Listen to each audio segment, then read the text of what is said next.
When God decided to take on our human nature and dwell in our midst, he could have just assumed an adult human form and walked into Galilee and begun his ministry. But he didn't. Instead, he chose to enter the world the same way you and I do, by being born of a mother and being obedient to a mother and father in a family. And in doing so, he blessed the family and made it the greatest school of all and the most holy and sacred institution that we have. And so today, on this Feast of the Holy Family, we always look at our own families and see what we can do to model them on the image of the Holy Family. Now, every one of us in a family has a job to do, and we're all, in one way or another, helping each other to become just like Christ. In fact, that's indeed what's happening in a marriage. You who are married, you who are spouses, you are helping each other to enter heaven, which means to be made totally and completely like God. That is what your marriage offers the two of you. And not only your love for each other, but your service to the children that God has given you. Remember that the children that God has given you are not really your own. They are God's children. And he has entrusted them to you to raise for him in the way that he would have you do. And yes, when you die and stand before the Lord in judgment, that will be one of the questions he will ask you. Did you raise your children for me? And obviously that means, children, that your job is to respect your parents as people who are raising you for God. And so, just as Jesus was obedient to Mary and Joseph, as we hear in the gospel reading today, so you must be obedient to your parents. Now, parents are not perfect, and sometimes they might be wrong, and if you honestly think your parents have made a mistake, you have the right to question them about it, but always respectfully, not by whining, not by throwing a temper tantrum or screaming and yelling or saying everybody else gets to do that, why not me? And all the things that children will sometimes do. Respectfully bring it to your parents' attention. And if they listen to you and agree with you and you've won them over, great. But if not, and they say, no, I understand what you're saying, but this is the way it's going to be, then your duty is to obey them. It's as simple as that. You have a responsibility before God to obey your parents in all things. Parents, that also means your duty as parents is to understand your children's situation and try your best to be as sympathetic as you can to what their needs are and what they're feeling. What they're feeling may not always be right, and it doesn't mean to give in to them, but it does mean to understand how they're feeling so that you can present whatever you have to present to them in a way that they can perhaps understand. And most parents, I've discovered, are very good at meeting the needs of their children. In fact, sometimes we might even accuse some parents of overindulging their children, and they give everything for their children. But one thing I've discovered that happens in families, among couples raising children these days with growing regularity, is that parents, in spending all of their time worrying about their children, forget to spend time worrying about each other and strengthening their marriage. And that is something that I see happening over and over again. Parents who every time they do something have to bring their children along. They're celebrating their anniversary and the children have to be there. And somehow they think if they don't bring the children along to everything, that they're slighting their children. No, you're not.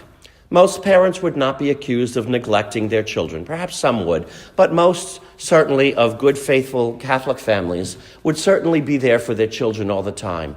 But it is important for you once in a while to take the time to be alone, just the two of you, and leave the children with a babysitter or whomever it may be, maybe a grandparent, and just go out to be by yourself. When I was first ordained, I remember a man in the parish telling me, "Father, the greatest gift a father can give his children is to love their mother." And what great advice that was. And similarly, the greatest gift a mother can give her children is to love their father. So giving time to each other to strengthen the bonds of your marriage is not slighting your children. They will not feel neglected because you went out one night to be together, just the two of you. In fact, you're doing something very important for them. This April, my parents will be married for 60 years. And even though they have their fights once in a while and they yell at each other, they're still very much in love with each other. And not a day goes by that they don't kiss each other about 5 or 6 times. And if you wonder why they're still very much in love after 60 years, I'm convinced that one of the reasons is because they've always taken time for each other, even when raising the four of us, their children. As a boy, I remember every Friday or Saturday night, one or the other was always Mommy and Daddy's date night. And they would leave us with a babysitter or one of our grandparents, whoever might be at hand, and just go out. Maybe even it was only for a movie or just to go to dinner. It didn't have to be anything extraordinary, but just so that they could have time to be with each other, not being concerned about the needs of the children or anything else, but just taking time for themselves. And we never regretted that. We never felt slighted because Mom and Dad took time for themselves. In fact, we actually enjoyed it because we got to pick on the babysitter very much. And I always liked when they went out. It was the one time that my brother actually had respect for me because I would become his cohort in crime in picking on the babysitter. So one night a week, we would actually get along very well. But looking back on it, I realized how important that time was. And I've always told my parents, the greatest gift you've ever given me is loving one another. And that remains true to this very day. And so parents, make sure you take time for each other. When was the last time you went out on a date? Even if your children are already grown and long since left the house, do you go out once in a while just to have a date? What an important thing it is for you to do. Make time for each other. Even your grown children will appreciate that. So all of us in the family are looking to try to grow closer to Christ in our appropriate role in the family.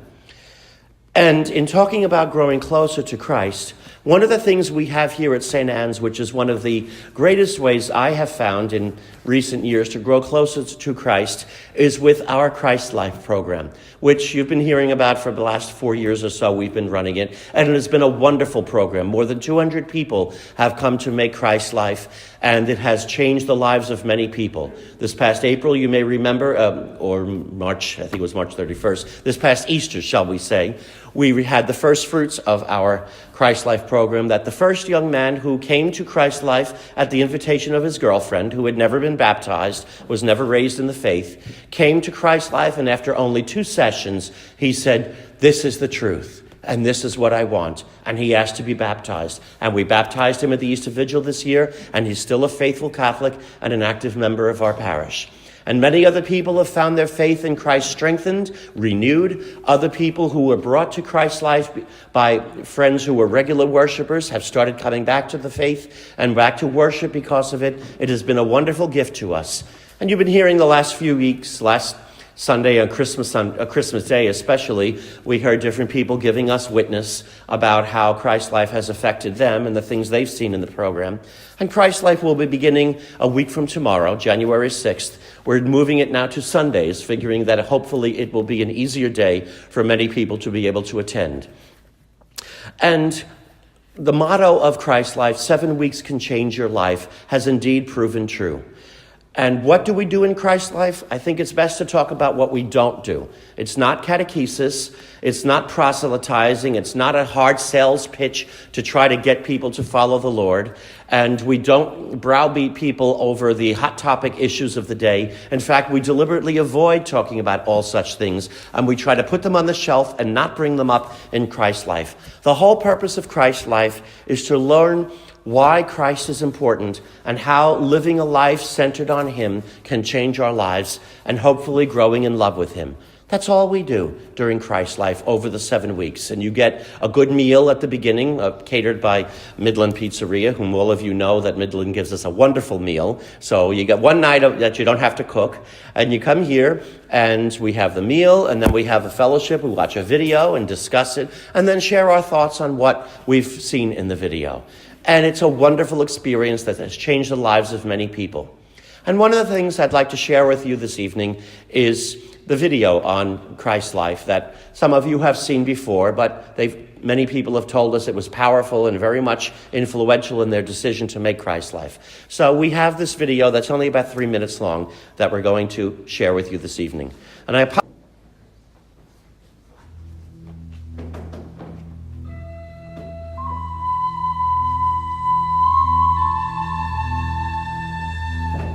was on top of my game in the business world, doing what I thought was going to make me powerful. And it was destroying me. I was looking for truth. I was looking for love. I didn't know exactly where to look. And the places I was finding weren't working. From the outside, it looked like I had everything, but inside it was just completely empty. Ever since my father and little brother died, my heart felt empty, and I couldn't fill it with anything no matter what I tried. Things had to be my way or the highway. I knew that I was in control and nobody else knew what they were doing. My father left when I was young. I couldn't forgive, was depressed, angry. Nobody understood me. Now, every day, every moment I have, I just rejoice, whether it's good or bad. Life is so much better. The pressures of that other business world rat race just are gone. Burdens have been lifted off of me. I now feel loved and then free to love others.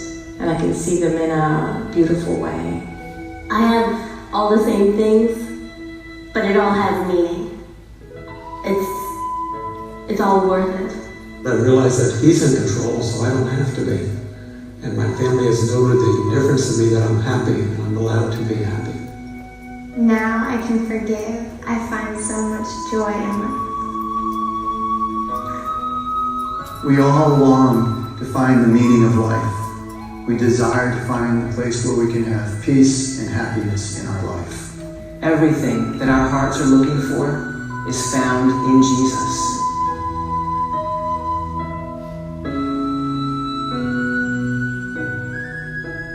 There are 7 sessions, 1 a week. At each session, we share a meal together, we listen to a relevant teaching, And then we get together in small groups and have an opportunity to talk about what we think and feel about what we just heard.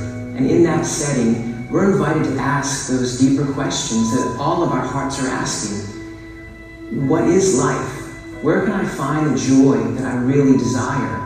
Where can I find happiness, a sense of purpose and meaning in my life? Later in the course, we have this tremendous opportunity to go on a day retreat. We move from just knowing about Jesus to encountering him in a life-changing way. Discovering Christ provides an opportunity for us to be able to invite people to encounter Jesus, who is the answer to the meaning of life.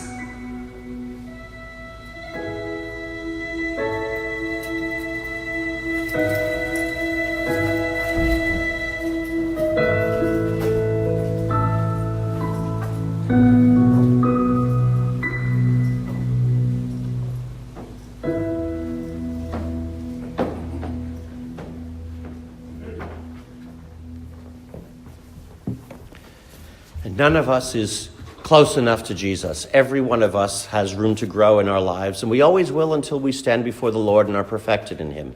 Christ Life is for anyone. From 13 years up, we accept all age groups and people, whether we feel very close to the Lord or know that we need to grow closer, whether we're faithfully worshiping every Sunday or not. This is an opportunity not only for all of us, but for any family or friends you have that have stopped coming to church or have never known the Lord, have never been baptized, grew up with no religion, as there are so many people today. It's for everyone. So come. We begin next Sunday, and I encourage you to make Christ Life. It doesn't cost anything. It's perfectly free to you. And as we say, 7 weeks truly can change your life. There are forms in the rear of the church. Freddie will be there, as a few others, able to answer any questions you may have about it. So I strongly urge you, if you want to grow closer to the Lord and see what falling in love with Jesus can truly do to change our lives, Christ Life is the place to do it. So please come.